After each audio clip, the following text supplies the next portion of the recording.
વિદ્યાર્થી મિત્રો, ધોરણ 12 કોમર્સમાં કર્મચારી વ્યવસ્થા નામનું પ્રકરણ અત્યારે આપણે ચાલી રહ્યું છે.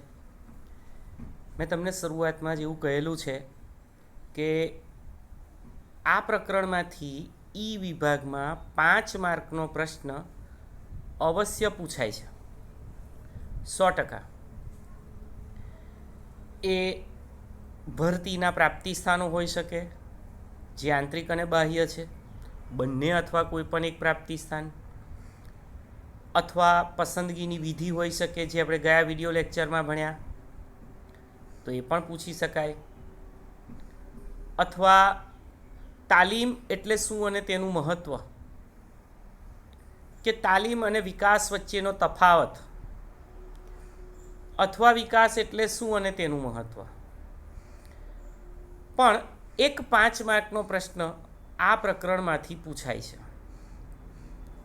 અત્યાર સુધી આ પ્રકરણમાંથી આપણે જે ભણ્યા છીએ એ કન્ટેન્ટની વાત કરીએ તો સૌથી પહેલાં તો કર્મચારી વ્યવસ્થા, એના લક્ષણો, એનું મહત્ત્વ, માનવ સંસાધન સંચાલનના એક ભાગ તરીકે કર્મચારી વ્યવસ્થા, કર્મચારી વ્યવસ્થાની પ્રક્રિયા અંતર્ગત ભરતી અને પસંદગીના 2 પ્રશ્નો. એમાં ભરતી, વૈજ્ઞાનિક ભરતી એટલે શું, પ્રાપ્તિ સ્થાનોમાં આંતરિક અને બાહ્ય પ્રાપ્તિ સ્થાનો, પસંદગીની પ્રક્રિયા. હવે બાકીનું જે કન્ટેન્ટ છે એ ટ્રેનિંગ એન્ડ ડેવલપમેન્ટ એટલે કે તાલીમ અને વિકાસ. વિદ્યાર્થી મિત્રો, તાલીમ, training, most important factor in processing of recruitment. કર્મચારી મેળવવાની જે પ્રક્રિયા છે, ત્યાર પછી એમને જાળવી રાખવા, એમને ટકાવી રાખવા, લેબર ટર્નઓવર રેશિયો નીચો લઈ જવા, બદલાતી પરિસ્થિતિ અને ટેકનોલોજીથી માહિતગાર કરવા, તાલીમ ખૂબ જરૂરી છે. પ્રશ્ન ખૂબ અગત્યનો છે. કેવી રીતે પૂછાય છે? તો આ પ્રશ્ન 5 માર્કમાં પણ આવે, તાલીમ એટલે શું અને તેનું મહત્ત્વ. 3 માર્ક્સમાં પણ આવે, તાલીમનું મહત્ત્વ ટૂંક નોંધ લખો. અથવા એક પ્રશ્ન એવો પણ પૂછાય કે તાલીમ ખર્ચાળ છે પરંતુ તેની ગેરહાજરી વધુ ખર્ચાળ છે. આવો પ્રશ્ન પણ 3 માર્ક્સમાં વિધાન સમજાવો કરીને પૂછાતો હોય છે. મિત્રો, અહીં બહુ સ્પષ્ટ વાત છે કે તમે ભરતી કરો, ગમે તેટલા કુશળ કર્મચારી મેળવો, પરંતુ અનુભવ અને જાણકારી જો એમને નહીં હોય ને, તો કારખાનામાં એ લોકો યોગ્ય રીતે કામ નહીં કરી શકે. તાલીમ દ્વારા કુશળતા મેળવી શકાય તે માટે તેઓને સૈદ્ધાંતિક અને પ્રાયોગિક જ્ઞાન આપવામાં આવે છે. સૈદ્ધાંતિક એટલે થિયરિકલ અને પ્રાયોગિક એટલે પ્રેક્ટિકલ. બંને પ્રકારના જ્ઞાન તેઓને આપવાના છે. એને કારણે કર્મચારીઓમાં જ્ઞાન, આવડત, બુદ્ધિ ક્ષમતા આ બધામાં વધારો થશે. અને એટલે જ મોટા મોટા ધંધાકીય એકમો પોતાના કર્મચારીઓને તાલીમ આપવા માટેના કાર્યક્રમોનું આયોજન કરે છે. It is not temporary process. એ કામચલાઉ પ્રક્રિયા નથી, પણ સતત ચાલતી પ્રક્રિયા છે, સતત ચાલતી પ્રવૃત્તિ છે. તાલીમ તો તમારે આપવી જ પડશે, કારણ બદલાતા સમય સાથે તમારા કર્મચારીઓ તાલ મિલાવી શકે, નવી નવી ટેકનોલોજીથી પરિચિત થઈ શકે, ઉત્પાદનની ક્ષમતા વિકસાવી શકે અને એમની પોતાની કાર્યક્ષમતા, આવડત, જ્ઞાન અને યોગ્યતામાં વધારો થાય તે માટે તાલીમ ખૂબ જરૂરી છે. અહીંયા કોન્સેપ્ટ ઓફ ટ્રેનિંગ સરળ શબ્દોમાં કહ્યું છે કે તાલીમ એટલે કર્મચારીઓને તેમના કાર્યના સંદર્ભમાં આપવામાં આવતું સૈદ્ધાંતિક અને પ્રાયોગિક જ્ઞાન. વિદ્યાર્થી મિત્રો, આઈટીઆઈના જે કેન્ડિડેટ્સ છે એ લોકોને આ બંને પ્રકારનું એજ્યુકેશન આપવામાં આવે છે. એ લોકોને થિયરિકલ નોલેજ પણ અપાય છે, સૈદ્ધાંતિક જે પુસ્તકો આધારિત હોય, અને ડાયાગ્રામ દોરીને એકચ્યુઅલ મશીન ઉપર પણ તાલીમ આપવામાં આવે છે, જે પ્રાયોગિક છે, પ્રેક્ટિકલ છે. એક વિચારકે કહ્યું છે કે એકમના કાર્યોને ધ્યાનમાં રાખી જ્ઞાન, કૌશલ્ય, વલણ, વર્તન અને ટેકનિકલ સમજણમાં વધારો કરવા માટે કર્મચારીઓને અદ્યતન માહિતી અને જ્ઞાન આપવાની પદ્ધતિ એટલે તાલીમ. અહીંયા આપણે આ ડેફિનેશન નથી કરવાની, એના પછીની જે વ્યાખ્યા છે એ કરવાની છે. ત્યાં અંડરલાઇન કરો અને 1 માર્ક્સ લખો. તાલીમ એટલે કોઈ ખાસ ધંધાકીય કાર્યમાં કુશળતા મેળવવાના હેતુથી આપવામાં આવતું જ્ઞાન અને શિક્ષણ એટલે તાલીમ. તમે જે કામ કરવાના છો તમારા બિઝનેસમાં, તમારા કારખાનામાં, એમાં તમને કુશળતા મળે તે હેતુથી આપવામાં આવતું જ્ઞાન અને શિક્ષણ, knowledge and education provided by the authority, that is training. બીજી પણ એક વ્યાખ્યા હું લખાવું છું, પુસ્તકમાં નથી આપી, તમારે લખી દેવાની છે. તાલીમ એટલે કર્મચારીની રુચિ, કુશળતા અને યોગ્યતામાં વધારો કરવાની પ્રક્રિયા એટલે તાલીમ. આ પણ ચાલશે, હું ફરી બોલું છું. તાલીમ એટલે કર્મચારીઓની રુચિ, કુશળતા અને યોગ્યતામાં વધારો કરવાની પ્રક્રિયા એટલે તાલીમ. આ ડેફિનેશન પણ તમે લખી શકો. સરળ શબ્દોવાળી પણ સારી છે. તાલીમ એટલે કર્મચારીઓને એમના કામના સંદર્ભમાં આપવામાં આવતું સૈદ્ધાંતિક અને પ્રાયોગિક જ્ઞાન. દાખલા તરીકે નવું યંત્ર આવે છે, નવી ટેકનોલોજી આવે છે, તો તમારે તમારા કર્મચારીઓને આ નવી અને સુધારેલી ટેકનોલોજીથી અપડેટ કરવા પડે, અપગ્રેડ કરવા પડે, માટે તાલીમ છે.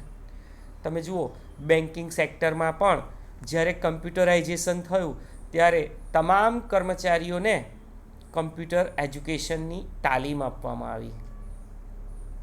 અને આજે તમામ બેન્કિંગ સેક્ટરમાં કમ્પ્યુટરાઇઝેશન પ્રોસેસ છે. જે પહેલાં મેન્યુઅલી કરવામાં આવતું હતું, હવે કમ્પ્યુટરાઇઝ થઈ ગયું છે. તો એ તાલીમ છે. તાલીમ એટલે કોઈ ખાસ ધંધાકીય કાર્યમાં કુશળતા મેળવવાના હેતુથી આપવામાં આવતું જ્ઞાન અને શિક્ષણ, એ તાલીમ છે. તમે કોઈ પણ એક ડેફિનેશન તૈયાર કરી શકો. બી વિભાગ 1 માર્કમાં પૂછાય છે, તાલીમ એટલે શું, અથવા તાલીમનો અર્થ આપો.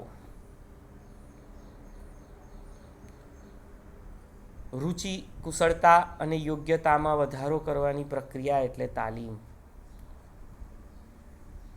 કર્મચારી કોઈ પણ કાર્ય કરતો હોય ત્યારે કાર્યમાં એને રસ જાગે, એને રુચિ કેળવાય, એની કેપેબિલિટી વધે, એની કુશળતામાં વધારો થાય, તો એને કામ કરવામાં આનંદ આવે, કાર્યસંતોષ વધે મિત્રો. અને કાર્યસંતોષ વધે એટલે એનો સહકાર પ્રાપ્ત થાય. અને કહ્યું છે કે સંતુષ્ટ કર્મચારી એ એકમની મૂલ્યવાન સંપત્તિ છે. Satisfied employee are the assets of the unit. તો વિદ્યાર્થી મિત્રો, હવે તમારે પુસ્તકમાં 3 અથવા 5 માર્ક લખી દો. ઇમ્પોર્ટન્સ ઓફ ટ્રેનિંગ, તાલીમનું મહત્ત્વ. તાલીમનું મહત્ત્વ દર્શાવતા અહીંયા જુદા જુદા 8 મુદ્દા આપેલા છે. જો 3 માર્ક્સમાં ટૂંકનોંધ સ્વરૂપે પૂછાય તો તમે ઓછામાં ઓછા 6 મુદ્દાની સમજૂતી આપો તો પણ ચાલે. અને 5 માર્કનો પ્રશ્ન પૂછાય તો વિદ્યાર્થી મિત્રો, તાલીમ એટલે શું અને તેનું મહત્ત્વ, તાલીમ એટલે શું 1 માર્ક અને એનું મહત્ત્વ દર્શાવતા 8 મુદ્દાની સમજૂતી સાચા મુદ્દાની સાચી સમજૂતીનો અડધો ગુણ એટલે 4. 4 ને 5 માર્કનો વિભાગનો આ એક પ્રશ્ન પૂછી શકાય. તો આપણે શરૂઆત કરીએ છીએ. આધુનિક જાણકારી. પહેલું મહત્વ, ઔદ્યોગિક જગતમાં નવા સંશોધનો તથા ટેકનિકલ જ્ઞાનની ક્ષિતિજો આજે વિસ્તરી રહી છે.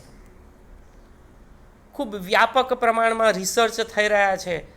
ટેકનિકલ નોલેજમાં આજે વિશ્વના ઘણા બધા દેશો અપગ્રેડ થઈ રહ્યા છે, ત્યારે તેની સાથે આપણે પણ કદમ મિલાવવા પડશે. અને એટલે જ દરેક કર્મચારીને તાલીમ આપવી જરૂરી છે. Training is necessary for all employ, કે જેઓ એકમમાં કોઈ પણ સપાટીએ કામ કરે છે તે પોતાનું કાર્ય કરી શકે. આધુનિક જાણકારી માટે બીજું મહત્વ છે સલામતી. ખાસ કરીને મશીનરી એટલે કે યંત્રો સાથે કામ કરતા કર્મચારીઓને તમે જો રેગ્યુલર તાલીમ આપો તો અકસ્માતથી બચાવી શકાય છે. તેઓ થાક, કંટાળો અનુભવતા નથી અને ઉત્સાહથી કામ કરે છે. એટલે અહીંયા એકનું એક કામ કરવાનું હોય, કેટલીક વાર કર્મચારી કંટાળી જતા હોય છે ને કોઈક ભૂલ કરી બેસે અને અકસ્માત સર્જાતો હોય છે.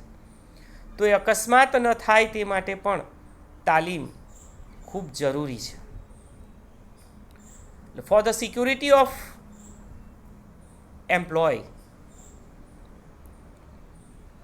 Training is necessary. ત્રીજું મહત્વ, કાર્યસંતોષ વધે. તાલીમ દરમિયાન કર્મચારીઓને જે કાર્ય અંગે તાલીમ આપી છે તે જ કામ માટે તેને કાર્ય સોંપવામાં આવે. એટલે તમે જુઓ કે જે કામની એને તાલીમ મળેલી છે એ કામ જ એને કરવાનું છે, એટલે વધુ જુસ્સાથી કામ કરશે. કાર્યસંતોષ વધશે અને કાર્યસંતોષ વધે એટલે કામમાંથી આનંદ પ્રાપ્ત થાય અને કામમાંથી આનંદ પ્રાપ્ત થાય એટલે એનો સહકાર પ્રાપ્ત થાય. અને કર્મચારીનો સહકાર કોઈ પણ સંચાલનમાં ખૂબ અગત્યનો ભાગ ભજવે છે. સંચાલકીય કાર્યો અને સંચાલનના વિકાસ માટે કર્મચારીનો સહકાર એ પાયાની શરત છે. ચોથું મહત્વ, કર્મચારી ફેરબદલી દરમાં ઘટાડો. કર્મચારીને તાલીમ આપી તેમના જ્ઞાન અને કૌશલ્યમાં વધારો કરીને બઢતી કરવા માટે પણ એમને તૈયાર કરી શકાય. ફોર ધ પ્રમોશન એપ્રોચ, તાલીમ પામેલ કર્મચારી વધુ કાર્યદક્ષ બને છે. વધુ કાર્યદક્ષ બનતા તેઓને વધુ આર્થિક લાભ મળે છે, પ્રમોશન મળે, બઢતી મળે. વર્તમાન હોદ્દા પરથી ઉપલા અને લાભદાયી હોદ્દા પર એ લોકોને મૂકવામાં આવે. એટલે આર્થિક લાભ થાય, પગાર વધે. પગાર વધે એટલે નોકરી છોડવાનો વિચાર નહીં કરે, નોકરી બદલવાનો વિચાર નહીં કરે. તેથી કર્મચારી ફેરબદલી દર ઘટે છે. વિદ્યાર્થી મિત્રો યાદ રાખજો, કર્મચારી ફેરબદલી દર કે મજૂર ફેરબદલી દર બંને એક જ, અને હંમેશા નીચો હોવો જોઈએ. નીચો. જો મજૂર ફેરબદલી દર ઊંચો હોય તો શું થાય? તો કર્મચારીઓ વારે ઘડીએ બદલાયા કરે, નોકરી કામ છોડીને જતા રહે. તમારે નવી જાહેરાત આપવી પડે, નવેસરથી ઇન્ટરવ્યૂ ગોઠવવા પડે, એનો ખર્ચ થાય, સમય બગડે, વળી પાછી તાલીમ આપવી પડે, વળી પાછા એમને તૈયાર કરી અને જો આર્થિક લાભ ન મળે તો વળી પાછા એ નોકરી છોડીને જતા રહે. એવું એકમ લાંબે ગાળે સમાજમાં પણ પ્રતિષ્ઠા ગુમાવે છે. એટલે અહીં મજૂર ફેરબદલી દર હંમેશા નીચો થવો જોઈએ. પાંચમું મહત્વ, નફામાં વૃદ્ધિ. તાલીમ દ્વારા ઉત્પાદન અને ઉત્પાદકતામાં વધારો કરી શકાય છે. જુઓ, પ્રોડક્ટિવિટી વધે છે, સરેરાશ ઉત્પાદન વધે છે, અને ઉત્પાદન વધે એટલે એની પડતર કિંમત હંમેશા ઘટે. એક સાદું ઉદાહરણ લઈએ. એક કારખાનામાં એક મશીન ઉપર 10 કર્મચારીઓ દિવસના 50 યુનિટ ઉત્પાદન કરતા હોય, એ જ કર્મચારીઓ 50 યુનિટને બદલે 100 યુનિટનું ઉત્પાદન કરે તો તમે જુઓ સેમ દૈનિક પડતરમાં એને ડબલ યુનિટ મળે છે. પરિણામે જે અત્યાર સુધી એક વસ્તુની એક નંગની પડતર હતી એ જ પડતર હવે 2 નંગ માટે થઈ ગઈ. એટલે પડતર ઘટે છે, અને પડતર ઘટશે, ખર્ચ ઘટશે તો ઓબ્વિયસલી નફામાં વધારો થશે. કારણ કે વેચાણ કિંમત માઇનસ પડતર ઇઝ ઇક્વલ ટુ નફો. 50 રૂપિયાની વસ્તુ, પડતરવાળી વસ્તુ તમે 70માં વેચો છો ત્યારે 20 રૂપિયા નફો, અને એ જ 50 વાળી પડતરના 25 રૂપિયા પડતર થઈ જાય અને તમે 70માં વેચો છો 35 રૂપિયા નફો. આમ 45 રૂપિયા 35 રૂપિયા વસ્તુ પડતર ઘટવાને કારણે મળવાપાત્ર થયા છે. એટલે અહીંયા નફામાં વૃદ્ધિ થાય છે. આ તાલીમનું મહત્વ છે. છઠ્ઠું, ખર્ચમાં ઘટાડો. તાલીમને કારણે કર્મચારીઓની કાર્યદક્ષતામાં વધારો થાય એટલે ઓબ્વિયસલી ઉત્પાદન વધે, કાચા માલનો બગાડ ઘટે, નિરીક્ષણ ખર્ચ ઘટે. નિરીક્ષણ ખર્ચ એટલે સુપરવિઝન ખર્ચ. પરિણામે આ કુલ ખર્ચમાં ઘટાડો થાય એ અલ્ટિમેટલી પડતર ઘટાડે છે. કોઈપણ એકમ માટે કરકસરના પગલાં અને ખર્ચ ઘટાડવો હોય તાલીમ ખૂબ ઉપયોગી છે. કારણ કે હોશિયાર, અનુભવી, કાર્યદક્ષતા વધે તેવા પ્રયત્નો કરનાર કર્મચારી એને કારણે અહીંયા બિનજરૂરી જે ખર્ચા થાય છે એ ખર્ચા ઘટે છે, અને પરિણામે પડતર નીચી જવાને કારણે ઉત્પાદકતા પણ વધે છે, જે અગાઉના મુદ્દામાં આપણે જોયું. સાતમું મહત્વ, કર્મચારીઓનો વિકાસ. તાલીમને કારણે કર્મચારીઓમાં જ્ઞાન, આવડત, હોશિયારી અને કૌશલ્યમાં વધારો થાય છે. જ્ઞાન, નોલેજ, હોશિયારી, નિપુણતા, ચાતુર્ય, સ્કિલ, આ બધામાં વિકાસ થાય એટલે એનો પર્સનાલિટી ડેવલપ થાય છે. પર્સનાલિટી ડેવલપમેન્ટ, વ્યક્તિત્વનો વિકાસ, એ પણ તાલીમને કારણે શક્ય બને છે. અન્ય લાભની વાત કરીએ તો તાલીમને કારણે વસ્તુની ગુણવત્તા વધે છે. વસ્તુની ગુણવત્તા વધતા એકમની પ્રતિષ્ઠા વધે, કેમ કે ગ્રાહકોમાં એક વાત સ્પ્રેડ થાય છે કે ભાઈ અમુક કંપનીની પ્રોડક્ટ એટલે ખૂબ સારી, એની ગુણવત્તા ખૂબ સારી, બિલકુલ ડુપ્લિકેશન નથી થતું, અને વાજબી ભાવે ઉત્તમ ગુણવત્તાવાળી વસ્તુ આ કંપનીની બ્રાન્ડની હોય છે. આ એને પ્રતિષ્ઠામાં વધારો થયો ગણાય. કર્મચારીઓનો પણ માનસિક તણાવ ઘટે, મેન્ટલી સ્ટ્રેસ ઘટે. આ બહુ જ અગત્યનું છે. બિનજરૂરી વર્કનું ભારણ, કાર્યનું ભારણ, વર્કલોડ એ એમના માનસિક તણાવમાં વધારો કરે છે. કોઈ કામ કરવામાં તકલીફ પડતી હોય તો પણ એ સતત તણાવ, સ્ટ્રેસમાં રહેતા હોય છે. તાલીમને કારણે એ તણાવ, એ સ્ટ્રેસ એમનો ઓછો થાય છે. એમનો સ્ટ્રેસ ઘટશે, એકમમાં સહકારભર્યું વાતાવરણ પ્રાપ્ત થાય છે. કર્મચારીઓમાં પ્રામાણિકતા, નિષ્ઠા અને વફાદારી, આમાં વધારો થાય છે. કર્મચારી એકમ પ્રત્યે વફાદાર બને છે. આ પણ એક મોટો બેનિફિટ છે તાલીમનો. મોટા મોટા એકમો તાલીમ માટે આખો એક અલગ વિભાગ રાખે, યોગ્ય તાલીમી અધિકારી રાખે, જ્યાં નવા નવા કામદારોને તાલીમ આપવામાં આવે, જેમાં કાચો માલ પણ બગડે, તાલીમાર્થીને સ્ટાઇપન્ડ આપવું પડે. આમ આ બધા ખર્ચા છે, આ ખર્ચા જોઈને કોઈકને એવો પ્રશ્ન થાય કે તાલીમ ખૂબ ખર્ચાળ છે, પણ તેને કારણે એકમને જે લાભ મળે છે, જે મહત્ત્વ એનું આગળ આપણે જોયું, જે ફાયદા મળે છે, એ ફાયદા ખર્ચની સરખામણીમાં વધારે છે. માટે જ એવું કહેવામાં આવ્યું છે, અંડરલાઇન કરજો, તાલીમ ખર્ચાળ છે પણ તેની ગેરહાજરી વધુ ખર્ચાળ છે. ક્યાં અંડરલાઇન કરો? સાઈડ પર 3 માર્ક્સ એવું લખી દો. અને એટલે જ તાલીમના ખર્ચને ખર્ચ ન ગણો, એ મૂડીરોકાણ ગણવું જોઈએ. It is investment. તમે જે કર્મચારીઓને તાલીમ આપવા માટે ખર્ચ કરો છો એને ખર્ચ ન ગણવો જોઈએ, એ રોકાણ ગણવું જોઈએ, એ ઇન્વેસ્ટમેન્ટ ગણવું જોઈએ. તો વિદ્યાર્થી મિત્રો, પરીક્ષામાં 3 માર્ક્સનું વિધાન પણ પૂછાય છે. તાલીમ ખર્ચાળ છે પરંતુ તેની ગેરહાજરી વધુ ખર્ચાળ છે. તો આ પ્રમાણે જ્યારે તમને પૂછાય ત્યારે તમારે લખવાનું છે કે ભાઈ તાલીમ કેમ ખર્ચાળ છે. તો આ પેરેગ્રાફ છેલ્લો જે છે એ શરૂ થાય ત્યાંથી લખવાનું હું રિપીટ કરું છું.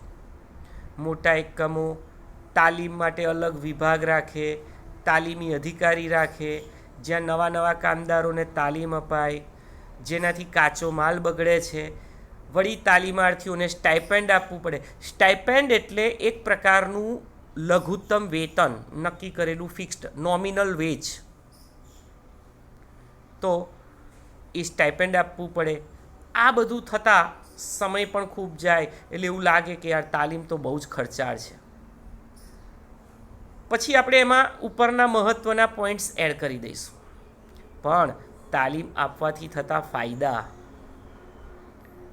કર્મચારીઓને સલામતીમાં વધારો, એમનો કાર્યસંતોષ વધે, ફેરબદલી દર ઘટે, ખર્ચ ઘટે, નફામાં વધારો થાય, કર્મચારીઓનો વિકાસ થાય. આ બધા ફાયદા જે છે એ ખર્ચની સરખામણીમાં વધારે છે. પરિણામે તાલીમ ખર્ચાળ છે પણ તેની ગેરહાજરી વધુ ખર્ચાળ છે. જો તાલીમ ન આપો તો શું થાય? આ બધા જ ફાયદા નેગેટિવ થઈ જાય. અકસ્માત વધે, સલામતી જોખમાય, મજૂર ફેરબદલી દર વધે, નફામાં ઘટાડો થાય, કર્મચારીનો વિકાસ અવરોધાય. જોયું તમે? આ બધું મહત્ત્વ જે છે એને આપણે નેગેટિવ બનાવી દઈએ એટલે નુકસાન છે. ક્યારે? તાલીમ ન આપો ત્યારે. પણ તાલીમ એ કોઈપણ એકમમાં ખૂબ જ જરૂરી છે. અને વિદ્યાર્થી મિત્રો, આપણા માટે પણ તાલીમ એટલું જ મહત્ત્વનું છે. પરીક્ષામાં તમને તાલીમ એટલે શું, તાલીમનો અર્થ અને તેનું મહત્ત્વ સમજાવો 5 માર્કમાં. જો પૂછાય તો આપણે અર્થ: તાલીમ એટલે કર્મચારીઓને તેમના કાર્યના સંદર્ભમાં આપવામાં આવતું સૈદ્ધાંતિક અને પ્રાયોગિક જ્ઞાન છે. તાલીમનું મહત્ત્વ: પહેલું, આધુનિક જાણકારી; બીજું, સલામતી; ત્રીજું, કાર્યસંતોષ વધે; ચોથું, કર્મચારી ફેરબદલી દર ઘટે; પાંચમું, નફામાં વૃદ્ધિ; છઠ્ઠું, ખર્ચમાં ઘટાડો; સાતમું, કર્મચારીઓનો વિકાસ; આઠમું, અન્ય લાભ. તો આ 8 મુદ્દાની આપણે સમજૂતી એના અર્થ સહિત આપવાની છે. કેટલીક વખતે પરીક્ષામાં તમને ફક્ત 3 માર્ક્સમાં એનો ટૂંકનો જ પ્રકારનો પ્રશ્ન પણ પૂછી શકાય. સાથે સાથે મેં હમણાં જ કહ્યું, તમારા સ્વાધ્યાયમાં ચોથા પ્રશ્નનો ચોથો પ્રશ્ન છે, 5મો, તાલીમ ખર્ચાળ છે પણ તેની ગેરહાજરી વધુ ખર્ચાળ છે. એમાં મેં તમને સમજાવ્યું એ રીતે જ વિધાન લખવાનું છે, તાલીમના ફાયદા લખવાના છે અને ખર્ચની સરખામણીમાં ફાયદા વધુ છે માટે તાલીમની ગેરહાજરી વધુ ખર્ચાળ છે. આ વિધાન ત્યાં સમજાવવાનું છે. તાલીમ એટલે શું અને તેનું મહત્ત્વ 5માનો 5મો પ્રશ્ન આપેલો જ છે, ખૂબ જ અગત્યનો છે. એ પણ તાલીમનો અર્થ 2 માર્ક્સમાં ખ્યાલ સમજાવો કરીને પણ આપે છે. એટલે વિદ્યાર્થી મિત્રો, તાલીમ ખૂબ જ અગત્યનો ટૉપિક છે આ પ્રકરણમાંથી, જે પરીક્ષાલક્ષી છે અને પરીક્ષામાં એ અવારનવાર પૂછાતો હોય છે. તાલીમ ખર્ચાળ છે, પરંતુ તેની ગેરહાજરી વધુ ખર્ચાળ છે. હવે આગળ આપણે જોઈશું વિકાસ એટલે શું, એનું મહત્ત્વ, વિકાસનો ખ્યાલ અને 3 કે 5 માર્કમાં પૂછાય એવો એક તફાવત, તાલીમ અને વિકાસ વચ્ચેનો તફાવત, જે આપણે આગળ જોઈએ છીએ.